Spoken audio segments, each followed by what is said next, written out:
اعوذ باللہ من الشیطان الرجیم بسم اللہ الرحمن الرحیم۔ پڑھ پڑھ علم ہزار کتابہ، کدی اپنے آپ نو پڑھیا ہی نہیں۔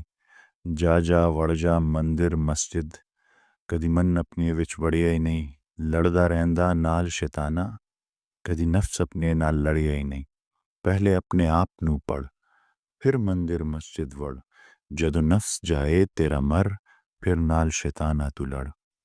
کیا آپ نے کبھی خود کو پڑھا ہے؟ ہم میں سے اکثر لوگ اپنی زندگی کولہو کے بیل کی طرح گزارتے ہیں۔ اچھی زندگی، اچھی نوکری، اچھی گاڑی، اچھا گھر، اور ہماری نسلیں اس نا ختم ہونے والے دائرے میں گھومتے ہوئے گزر جاتی ہیں۔ پچھلی قسط میں نے آپ کو ایک ایسے شخص کے بارے میں بتایا تھا جس نے ان سوالات کو تلاش کیا اور انسانوں کی تخلیق کے حقیقی معنوں کو سمجھنے کی کوشش کی۔ ان کا نام پروفیسر ڈاکٹر جیفری لینگ ہے، جو کینساس یونیورسٹی امریکہ میں میتھمیٹکس کے پروفیسر اور انتہائی ذہین شخص ہیں۔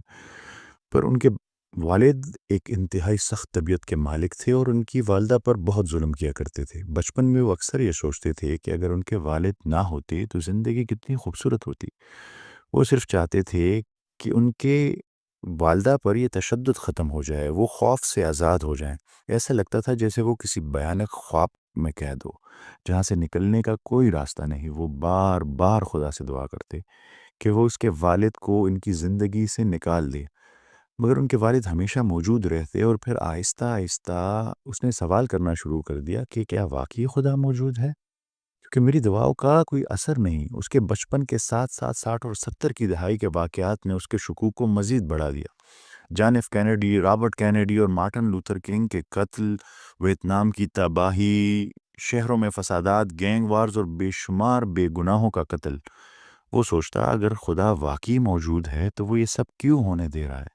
کیوں چھوٹے معصوم بچے ویتنام میں جل کر مر رہے ہیں؟ کیوں بے گناہ لوگ ظلم کا شکار ہو رہے ہیں؟ اگر خدا ہمیں فرشتے بھی بنا سکتا تھا تو یہ گناہگار انسان کیوں بنایا؟ ہمیں گناہ کی طاقت کیوں دی؟ اسے ان سوالوں کا کبھی کوئی اطمینان بخش جواب نہ ملا، یہاں تک کہ وہ 16 سال کی عمر میں ایتھیسٹ بن گیا، مگر اس کی زندگی میں اضطراب ختم نہ ہوا۔ پھر جب وہ 28 سال کا ہوا تو اس کی زندگی نے ایک نیا موڑ لیا۔ اس کے چند دوستوں نے اسے تحفے کے طور پر قرآن شریف دیا۔ ایک رات وہ اپنے اپارٹمنٹ میں بیٹھا تھا اور اس کے پاس پڑھنے کے لیے کچھ نہ تھا، تو اس نے قرآن شریف کھولا۔ اس نے پہلے چند صفحات پڑھے اور پھر سورہ بقرہ کی چند آیات پڑھنے کے بعد اچانک رک گیا۔ اس نے سورہ بقرہ کی آیت نمبر 30 پڑھی، اور جب تیرے رب نے فرشتوں سے کہا میں زمین میں ایک خلیفہ بنانے والا ہوں۔ یہ بات پروفیسر ڈاکٹر جیفری لینگ کے لیے چونکا دینے والی تھی، کیونکہ عیسائیت میں یہ عقیدہ تھا کہ انسانوں کو زمین پر سزا کے طور پر بھیجا گیا تھا، لیکن اس آیت میں اللہ تعالیٰ انسانوں کو خلیفہ بنا کر زمین پر بھیجنے کی بات کر رہے تھے۔ دوسری آیت نے اسے اور بھی چونکا دیا جب اس نے فرشتوں کا سوال سنا۔ فرشتوں نے اللہ سے کہا کیا آپ اس انسان کو زمین پر پیدا کریں گے جو زمین میں فساد کرے گا اور خون بہائے گا، حالانکہ آپ کی حمد، آپ کی تسبیح اور آپ کی تقدیس بیان کرنے کے لیے ہم ہیں؟ یہ پڑھ کر پروفیسر ڈاکٹر جیفری لینگ کے رونگٹے کھڑے ہو گئے۔ وہ سوچنے لگے فرشتوں نے بالکل وہی سوال کیا جو میں 28 سال سے پوچھ رہا ہوں۔ ایسا انسان کیوں پیدا کیا جو زمین پر ظلم و ستم پھیلائے؟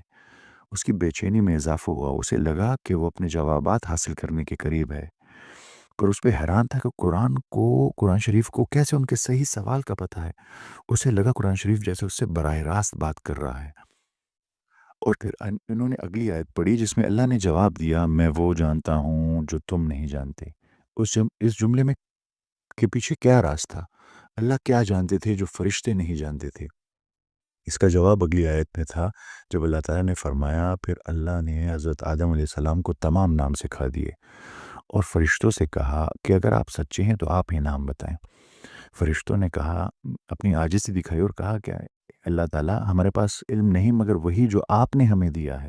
تو پھر اللہ تعالیٰ نے حضرت آدم علیہ السلام سے کہا کہ آپ یہ نام بتائیں، تو حضرت آدم علیہ السلام نے وہ تمام نام بتا دیے۔ تو اللہ تعالیٰ نے کہا آپ کو میں نے کہا نہیں تھا کہ میں وہ جانتا ہوں جو آپ نہیں جانتے؟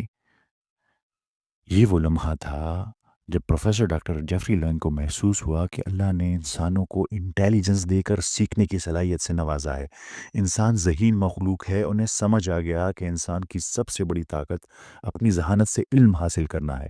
فرشتے معصوم تھے، وہ غلطی نہیں کرتے تھے، اور وہ صرف وہی کر سکتے تھے جو انہیں حکم دیا جاتا، مگر انسان کو اللہ نے ایک ایسی صلاحیت دی تھی جو فرشتوں کے پاس نہیں تھی: سیکھنے، سمجھنے اور فیصلہ کرنے کی طاقت۔ انسان کو یہ آزادی دی گئی کہ وہ سیکھے، سمجھے، تجربہ کرے اور اپنے ارادے سے فیصلہ کرے، اپنے ارادے سے انتخاب کرے۔ یہی وہ فرق تھا جو فرشتے نہیں سمجھ سکے، اور یہی وہ بات تھی جو ڈاکٹر جیفری لینگ کے ذہن کو جھنجھوڑ گئی۔